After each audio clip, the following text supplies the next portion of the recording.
Back in the day, we used to say a bad film was a stinker.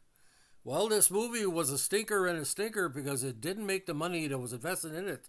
And it was trying to launch a whole new format that was supposed to change movie history. It was called Scent of Mystery or Holiday in Spain. This 1960 American mystery film was the first to use the Smell-O-Vision system to release odors at points in the film's key plot. It was the first film in which aromas were integral to the story, providing important details to the audience. Now, produced by Mike Todd Jr., the son of the deceased producer and bon vivant archetypal, what do you call, man's man, who was married to Elizabeth Taylor but died in a plane crash. Who, in conjunction with his father, had produced such spectacles as This is Cinerama and Around the World in 80 Days. The film was later re-released in Cinerama under the title Holiday in Spain without Smell-O-Vision. In 2012, the film was restored, reconstructed, and re-released by David Stroheimer. Strohmeyer.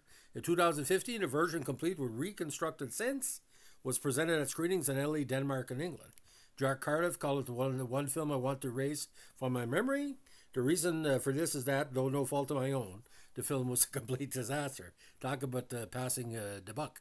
Now, Cardiff directed with a screenplay by Gerald Kirsch, based on the 1947 novel by Kelly Roos, Ghost of a Chance, produced by Todd Jr., starring, not too bad of a cast. Denham Elliott, Peter Lorre, Elizabeth Taylor, Deanna Dors in a cameo, and Leo McKern. Also, Beverly Bentley had a key role. Cinematography by John Von Kotz, edited by James A. Newcomb, music by Harold Edmondson, Marino Naskimbini, and Jordan Raman. I guess Eddie Fisher was involved a little bit too with the music. Color process by Technicolor. 125 minutes original cut, 102 minutes in the re-release. $2 million budget, but he only made $300,000. Again, Denham Elliott plays the lead, Oliver Larker, with Peter Lorre as Smiley, Beverly Bentley as the decoy Sally Kennedy, Paul Lucas as Baron Sarah Din, Leo McKern as Tommy Kennedy, Diane Dors as Winifred Jordan, and of course Elizabeth Taylor in an uncredited role. The screenplay was adapted from the 47 novel Ghost of a Chance by Kelly Roos, the pen name of husband and wife mystery writers Audrey Kelly and William Roos. The novel was set to locations in New York City and was about a husband and wife investigating a possible murder of a woman about whose existence they aren't sure. Kelly Roos also wrote a 59 paperback novelization of a screenplay reset in Spain. Anthony Boucher of the New York Times wrote that, unlike almost all other film adaptations, it's a highly entertaining book. So light and bright and gay in its wild adventure in southern Spain that you never care whether it makes much sense or not. Now, during production, the film was titled The Chase is On.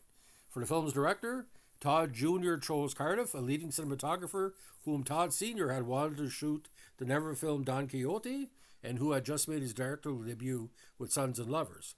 Cardiff later said that using smells in a film was also an ambition I had for years. Now, in the case of this, the film would bring back aspects of the plot that are kind of alluded to or will be coming up. So it was a precursor to big scenes or a lead into the solving of past scenes. Cardiff says he recommended Peter Sellers to play the lead, but a nervous Sellers made a poor impression on Todd during a lunch meeting. And of course, this was still 1960. Peter Sellers wasn't Peter Sellers yet, pretty much. Now, filming started April 59 near Barcelona and took 3 months. It was filmed entirely in Spain and involved traveling 100,000 kilometers. It was filmed in Tadeo, of course. Locations included Granada, Godix, Ronda, Seville, El Choro, Cordoba, Madrid, Barcelona, Pamplona, Segovia, and Malaga. Film Inc. argued that Beverly Bentley's role should have been played by Diana Dors, who instead had a cameo. She looked great in that scene, by the way. Bentley was a TV actress from Atlanta whom Todd had discovered. Now, in May, Peter Lorre had suffered a heart attack while filming near Granada. Cardiff says that a double was then employed for most of Lorre's subsequent scenes. Cardiff said shooting the film was exciting and we're all convinced we had a great movie. However, halfway through filming, he asked Todd if he had experienced the smell-o-vision effect, but Todd had not. So samples were sent to him by Dr. Loeb, the inventor of the process. It's hard to believe, but each label glass smelled exactly the same as the others, like a very cheap eau de cologne, said Cardiff. It was such a sad thing that the film was made, as integral part of the film was, of course, the use of smells, and it didn't come off because the smells were nothing. They were a fake. Todd said, "We want to make a good picture with laughs, entertainment, and thrills, and we hope it will receive with critical approval. Already, our film has been referred to as the original Smell-O-Rama and the first picture that smells. But no matter what we call the process, we are pioneers, and it's got to be good, or the boys will take full advantage of the connotation. I hope it's a kind of picture they call a sensation." Now, we're trying to do this to get people back into theaters because television was really starting to take over, especially in syndication.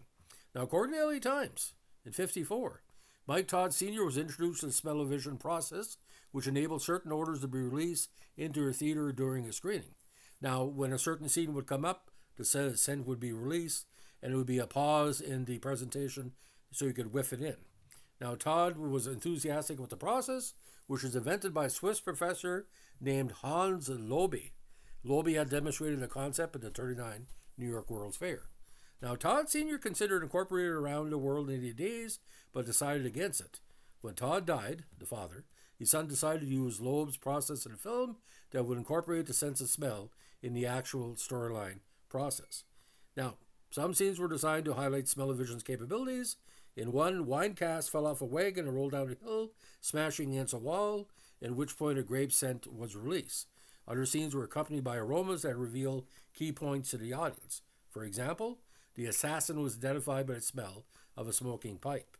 Now, scents used in the film included pipe tobacco, smoked by the villain, coffee, roses, wine, gunpowder, peppermint, shoe polish, gasoline, perfume, the method to identify a girl's life is in danger, flowers, brandy, fresh sea air, peaches, bananas, and wood shavings. Now, the film opened at the Cinestage Theater in Chicago on January 6, 1960. The film opened in LA on January 25th and at the Warner Theater in New York City on February 18th, 1960. Now, get this. Costs of the smell-o-vision system were high. It took an estimated $25 to $30 per seat to install and use smell-o-vision at the time, when movie tickets cost less than $1. So you'd need 35 different sellouts, give or take, to break even. Ads for the film proclaim, first they move in 1895, then they talk 1927, now they smell. Producer Mike Todd, who was a bit of a showman like his father, engaged in such hyperbole, saying, "I hope it's the kind of picture they call a sensation." He also got help from newspaper columnists such as Earl Wilson, who lauded the system, claiming that smell-o-vision can produce anything from skunk to perfume and remove it instantly. The New York Times writer Richard Nason believed that it was a major advance in filmmaking. As such, expectations for the film were great. Now, when the film was retitled as Holiday in Spain and re-released, it was done so without the orders by Cinerama, which needed new products for specially equipped theaters. The film was converted to tree strip prints that could be exhibited on the very wide, deeply curved screens in special theaters. However, having been converted from smell-o-vision, as the Daily Telegraph described it, the film acquired a baffling, almost surreal quality, since there was no reason why, for example, a loaf of bread should be lifted from the oven and thrust into the camera for what seemed to be an unconsciously long time. Dr. Tongue and Willie Tobias Jr. were influenced by this? Yee-hoo! Red. Yee-hoo! Now, Scent of Mystery was aired once on television by MTV for some reason and syndicated on local TV stations in the 1980s. A convenience store promotion, similar to that for the movie Polyester, offered scratch and sniff cards for viewers to recreate the theater experience. Make sure you have a clean finger when you scratch. You don't know where that finger's been, as we say. Now, in 2012,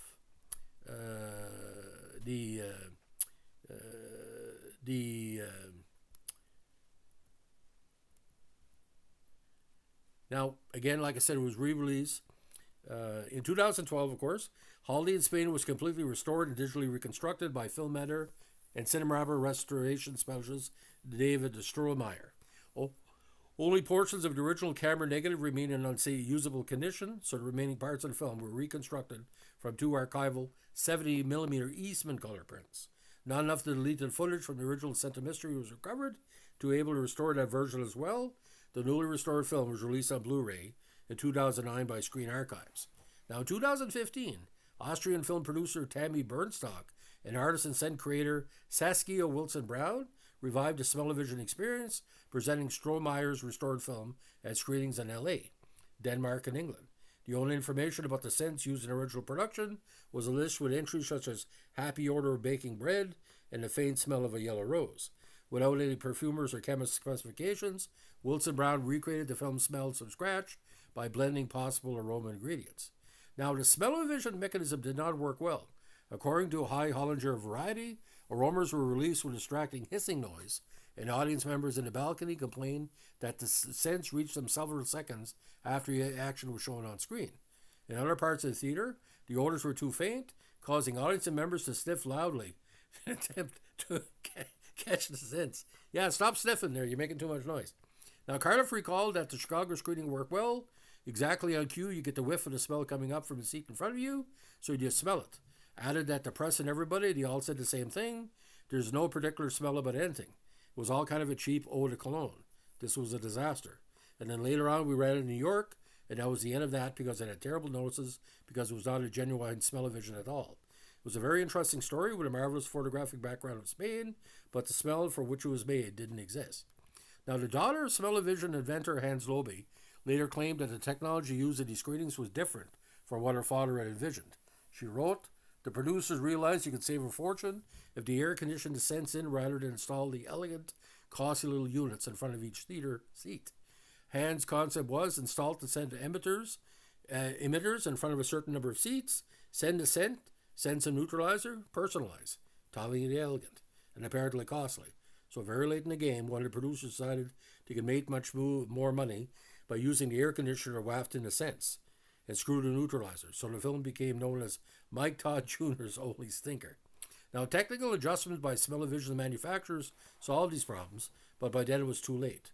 Negative reviews, in conjunction with word of mouth, caused the film to fail miserably. Now, Todd later said that his press agent Bill Dahl had an idea that he would have saved that damn thing if we thought it before the film opened. It also was reversed the pump. It sucked back air, so that was no overhang on the previous smell. Otherwise, it just sort of drifted in between smells. It wasn't overpowering, but just enough not to make the clearest delineation. Bill got this idea after the third opening. It was used and it worked perfectly, but at the time, the ship had sailed or the smell had sunk, whatever you want to call it. Now, High Hollinger Variety wrote that the film has many elements that are a derivative of a Hitchcock chase film, the late Mike Todd's Around the World in 80 Days, and the Cinerama travelogue technique. The travelogue is neatly integrated as part of the chase. Now, the great Bosley Crowther of the New York Times wrote, "As theatrical exhibitionism, it is gaudy, sprawling, and full of sound. But as an attempt as a considerable motion picture, it has to be classified as bunk. It is an artless, loose-jointed chase picture. Whatever novel stimulation it might afford with a projection of smells appears to be dubious and dependent upon the noses of the individual viewers, or and a smell projector whims. Indistinct is the right word for the whole silly plot of the film and the casual, confused performance of it, which is virtually amateur. Except for Peter Lorre, the acting is downright atrocious." Now, the LA Times called the film good family entertainment, and while it's doubtful whether the smellies are here to stay, you'll find this one worth a look and smell. Comedian Eddie Youngman had the best line saying, I didn't understand the picture, I had a cold." Now, in his first five shows in Chicago, the film grossed $12,000. It went on to earn only $300,000 in theatrical rentals in the States and Canada. Todd later said he felt the idea was just a novelty gimmick. Maybe it was a gigantic hit. You might make a second film, and at the most a third, but that would have been it. Todd did not produce another film until 1979's The Bell Jar, which was also his last film. Now, Scent of Mystery soundtrack was released on CD in 2011 on the Kritzerland label. It features a score composed by Mario Nascimbini and two songs from the film sung by Eddie Fisher, of course, the new husband Elizabeth Taylor. Now, Scent of Mystery was not the only attempt to combine cinema and smell. The Aroma-Rama system, which released scents through the air conditioning system of theater, was first used for the travelogue Behind the Great Wall in December '59, and of course the John Waters movie Polyester was using a scratch card, which in Odour-Rama, as we said.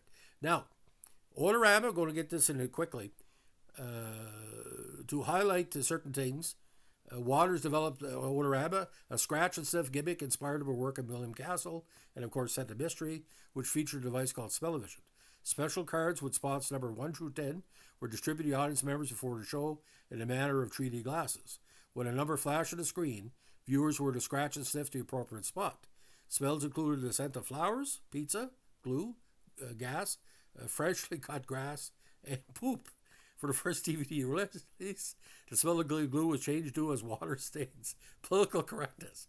The gimmick was advertised with the tag, "It'll blow your nose." After being prompted to scratch and sniff a bouquet of roses, viewers are subjected to a series of mostly foul-smelling orders and thus fall victim to the director's prank.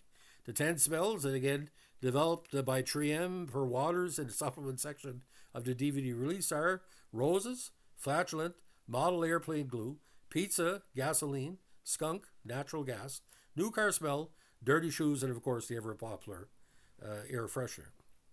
Pretty freaky. So again, Scent of Mystery, no mystery that Smell-O-Rama was a bomb.